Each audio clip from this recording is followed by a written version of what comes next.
கார்த்திகை மாதம் ஸ்டார்ட் ஆயிடுச்சா? இந்த மாதம் எனக்கு ரொம்ப ஸ்பெஷலானது. ஏன்னா என்னோட பிறந்தநாள் வருது. தமிழுக்கு மாதம்தான் தெரியும், டேட்டு தெரியாது.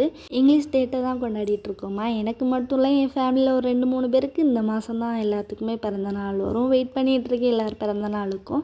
இன்றைக்கி காலைல சாப்பாடு மட்டும்தான். நேற்று வச்சுருந்த குழம்பெல்லாம் இருந்துச்சா, ஹீட் பண்ணி எல்லோரும் சாப்பிட்டுட்டு அவங்களும் ஆஃபீஸ் கிளம்பிட்டாங்க. நம்மளும் லைட்டாக ஃப்ரெஷ் ஆகிட்டு நம்ம வீட்டில் ரொம்ப நாளாகவே இந்த யூடியூப் டிவியில் கனெக்ட் ஆகவே இல்லையா. நேற்று என்னென்னமோ நம்ம ஆள் பண்ணி எப்படியோ கொண்டு வந்துட்டாங்க. இது இல்லைன்னா நமக்கு வேலையே ஓடாது. எப்போ பாரு ஃபோனை பார்த்துக்கிட்டே தான் உட்காந்துருப்பேன். டிவியில் பாட்டை போட்டோம்னா நமக்கு வேலை பார்க்குறதே தெரியாது. டக்குன்னு வேலையெல்லாம் பார்த்துருவேன். டைமும் சீக்கிரமாக போயிடுமா. ஃபோனை கையில் எடுத்துனா ஃபோனில் தான் இன்ட்ரெஸ்ட்டே போகும். வேலையில் எந்த இன்ட்ரெஸ்ட்டுமே இருக்காதா. மேலோட்டமாக பார்த்துட்டு அப்படியே விட்டுருவேன். இன்றைக்கி டிவியில் பாட்டை கேட்டுக்கிட்டு இருக்கிற எல்லா துணியும் மிஷினில் போட்டு துவைச்சாச்சு. துவைச்சிட்டு வெளியே போய் காய போடலான்னு போக்கையில் மழை அடித்து ஊற்றிக்கிட்டு இருக்கு. இந்த மழை விடுற மாதிரியே தெரியல.